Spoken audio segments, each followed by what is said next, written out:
Bom, eu tô vendo aqui uma entrevista do Armínio Fraga, à Folha de São Paulo, né? Aquela entrevista da segunda que a Folha faz. E ele bolou aí o chamado IEPS, Instituto de Estudos para Políticas de Saúde. Inclusive com a participação de um amigo nosso, inclusive foi colaborador da Bandeirantes por um tempo, o Drauzio Varela, né? Que dispensa maiores considerações e apresentações. Mas algumas platitudes aqui na entrevista e tal, mas me chama a atenção, aliás, isso é destacado exatamente na manchete da entrevista. Sem dedução do imposto de renda, classe média se preocuparia mais em melhorar o SUS. Eu lamento que seja essa a posição do Armínio Fraga, e lamento porque ele é uma pessoa influente, né? Presidiu o Banco Central nos tempos do Fernando Henrique Cardoso, é um sujeito muito inteligente, sabe do que está falando, nada disso se discute, não é um paraquedista aí atirando a esmo, né? Tentando provocar polêmica, nada disso, é um debate civilizado, sempre faz um debate civilizado o Armínio Fraga. E aí tem aquelas paranoias, mas ele trabalhou com Soros, né? Aquelas paranoias dos nossos tempos, né? Mas o importante é que ele é um cara que discute muito questão tributária, e o Brasil está discutindo uma reforma tributária. É bom lembrar que reforma não é necessariamente para melhorar, uma reforma pode piorar as coisas, não é? Acho difícil que consigam piorar esse manicômio que é o sistema tributário brasileiro. Mas isso que está falando o Armínio Fraga, eu me lembrei, sabe de quem, rapaz? Do Raí. Raí, jogador. O Raí, quando foi morar na França, ele se surpreendeu quando teve dedução dos remédios que ele comprava para a filha. Deduções. E ao mesmo tempo ele lembrava que a filha da moça que trabalhava na casa dele, para a esposa dele, estudava na mesma escola que a filha dele, Raí, né? Essas coisas estão interligadas? Estão. O sistema tributário francês, de qualquer social-democracia mais ou menos elevada, seja dos países nórdicos, seja da Alemanha, da França, da Holanda, ela se baseia na tributação, não é? E, inclusive, está se tornando inviável até pelo que representa a União Europeia, mas esse é um outro debate. Ao dizer, bom, se você tirar a dedução da classe média, ela vai pressionar para que o SUS melhore, ele está admitindo que sem essa dedução, muita gente será obrigada a migrar para o SUS. E o SUS não suporta, não é? Eu ouvi outro dia um especialista dizendo o seguinte, quando alguém entra no sistema público de saúde e há uma detecção de um câncer no estágio inicial, o tratamento vai ser tão bom quanto do setor privado. Porém, a partir de determinado ponto da evolução da doença, esqueça o SUS. Não tem como, não é? Não há recurso para isso. A ideia é muito boa, a ideia do SUS. Mas é claro que sem recurso, porque a demanda é gigantesca. Ainda mais num país empobrecido, cada vez mais empobrecido, inclusive por essa crise que já tem 4 anos. Então, essa história de tira a dedução e a classe média vai começar a pressionar pela melhoria do SUS, não há recurso para isso. Então vamos tirar, por exemplo, o que seria também demagogia, mas apenas para entrar nesse terreno, político é obrigado a ir no SUS, a levar a família para o SUS. Ah, sim, iria melhorar. Veja como eles pressionam, por exemplo, para que os aviões e os aeroportos tenham serviços melhores. Mas ninguém fala em ônibus urbano, porque eles não andam de ônibus. A gente já falava outro dia sobre isso aqui.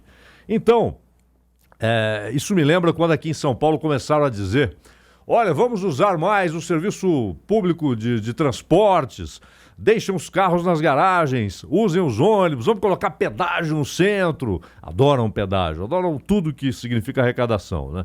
Ora, se você não melhora o sistema público antes, não adianta você falar para o cara deixar o carro na garagem. Pelo contrário, haverá um aumento da demanda que o serviço não suporta.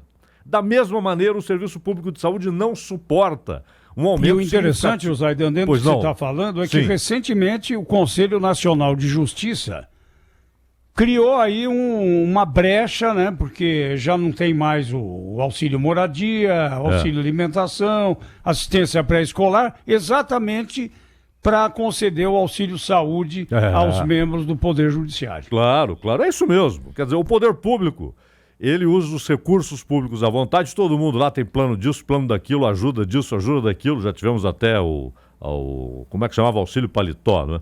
Mas enfim, o Armínio Fraga é um sujeito que merece sempre ser ouvido, lido, é inteligente, o debate dele é civilizado. Mas a tese dele merece reparos. E eu acrescentaria mais um detalhe ao que você falou, Sim. eu assino embaixo. Pois não, Zé. Os remédios, Aidan.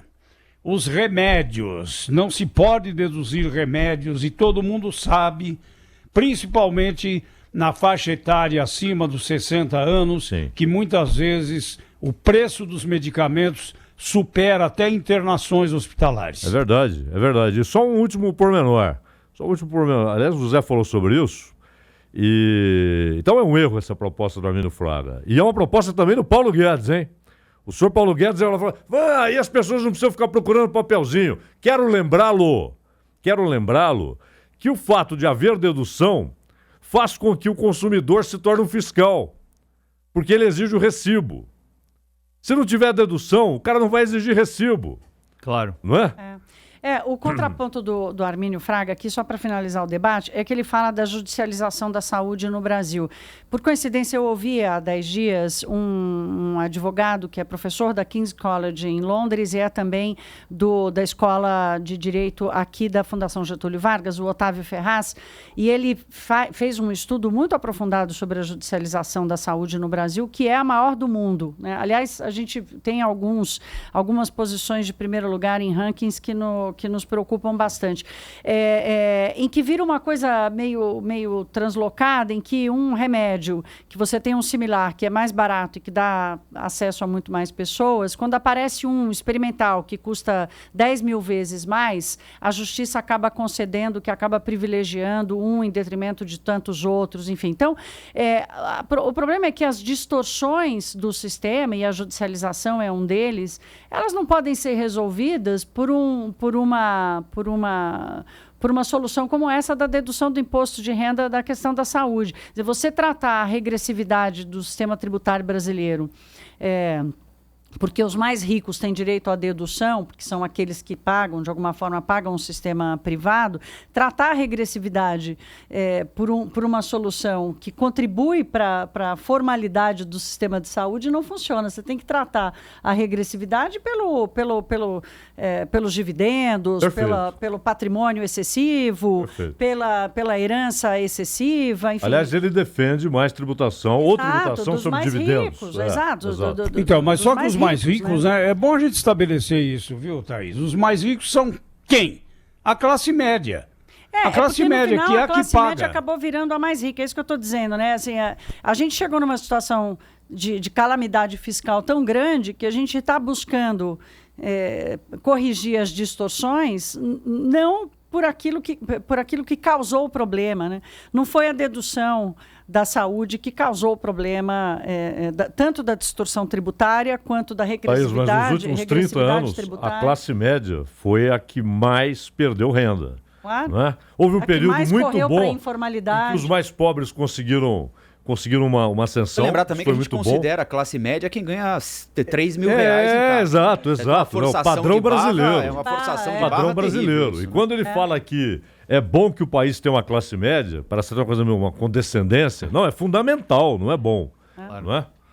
Agora, já que a gente está falando em saúde, tem uma reportagem publicada no Estado de São Paulo na semana passada, que acabou escapando aqui por falta de tempo. Eu queria só citar agora, porque acho que levanta um outro debate importante, que é o desvio pelo ralo de dinheiro, que seria fundamental para lidar com uma área tão sensível para a população. É uma reportagem do Túlio Cruz, no Estado de São Paulo. Esse secretário que fez PPP vira sócio de vencedor. O Giovanni Guido Serri, que foi secretário da Saúde aqui em São Paulo, responsável por aprovar a concessão. Então, vejam só, ele era secretário estadual da Saúde e no cargo, homem público, administrador do nosso dinheiro, aprovou a concessão de uma fábrica de remédios à iniciativa privada. Então, o governo de São Paulo tinha a FURP, que é uma fábrica de remédios, e, em determinado momento, resolveu conceder à FURP a iniciativa privada. Quem tratou desse negócio foi o Giovanni Guido Serri, na condição de secretário de Saúde. Pois bem, hoje ele não é mais secretário de Saúde, mas é sócio de quem venceu aquela concorrência. Meu Deus. O contrato de concessão resultou em uma dívida para São Paulo, para cada um de nós aqui, contribuintes paulistas e não contribuintes também, principalmente, uma dívida de 74 milhões de reais. Então São Paulo fez a concessão da FURP, o vencedor é sócio do ex-secretário e o contrato ainda deixou uma dívida de 74 milhões de reais e o contrato, obviamente, agora está sob análise do Ministério Público e análise rigorosíssima também da Assembleia Legislativa de São Paulo, né? E o Tribunal de Contas do Estado entrou nisso? Aqui não aparece, na reportagem do Estadão não aparece. São denúncias... Bom, a FURP, que é ligada à Secretaria de Saúde, segundo a reportagem, é foco de denúncias de corrupção desde 2017. Por isso, houve abertura de uma CPI no início deste ano aqui, e os deputados apuram suspeita de pagamento de propina na construção da fábrica. Há também o diagnóstico... Rafael, CPI na Assembleia de São Paulo? Pois é. Hein? Mas veja, olha... Essa passou? Passou, e essa aqui levantou um tema relevante. Quando foi a privatização? Em 2017. Nós estamos em 2019. 2 anos. Exatamente. Bom, os deputados apuram suspeita de pagamento de propina na construção da fábrica. Há também o diagnóstico de que os termos da PPP para administrar a unidade tinham dobrado o custo dos remédios comprados pelo Estado. Ou seja, o Estado era dono da FURP, pagava 1 pelo remédio. Ele concedeu e agora paga 2 para comprar o remédio de uma fábrica que era dele. Ainda e agora ficou com prejuízo sócio... de 74 milhões. É um negócio mágico, realmente, uma coisa incrível. Mágico. Bom, a CPI chegou à sociedade do E olha, por aí a gente percebe, Rafael, esse assunto tem sido muitas vezes tratado aqui por você, que a privatização não resolve todos os problemas, não. Olha, para corrigir aqui, a concessão da FURP ocorreu em 2013. A CPI chegou à sociedade do ex-secretário com o grupo NC, que hoje controla o consórcio. Foi a CPI quem chegou a esse resultado que levantou a sociedade do ex-secretário com o grupo NC. Ele saiu da secretaria em setembro de 2013, 15 dias depois de assinar o contrato que concedeu a fábrica que fica em Américo Brasiliense, cidade do interior paulista, a uma concessionária controlada por um grande laboratório, o EMS. A empresa foi a única a participar da concorrência. Em 2016, Thierry montou uma empresa que passou a ser sócia, então, da fábrica de remédios em São Paulo. Ele diz para o Estado de São Paulo, para o jornal, que isso não tem nada a ver com a época em que ele esteve na secretaria, é um fato recente, a sociedade... E é um grupo que faz investimentos no setor privado. É uma parceria que foi feita há muito tempo depois que eu já tinha sido secretário. Então, para colocar as coisas no tempo devido, ele concedeu em 2013 e em 2016 passou a ser sócio dessa empresa. Um negócio absolutamente ruim para o público paulista, porque é um remédio que custava 1 e era produzido pelo Estado. Agora o Estado tem de comprar da iniciativa privada, custando 2 e, além disso...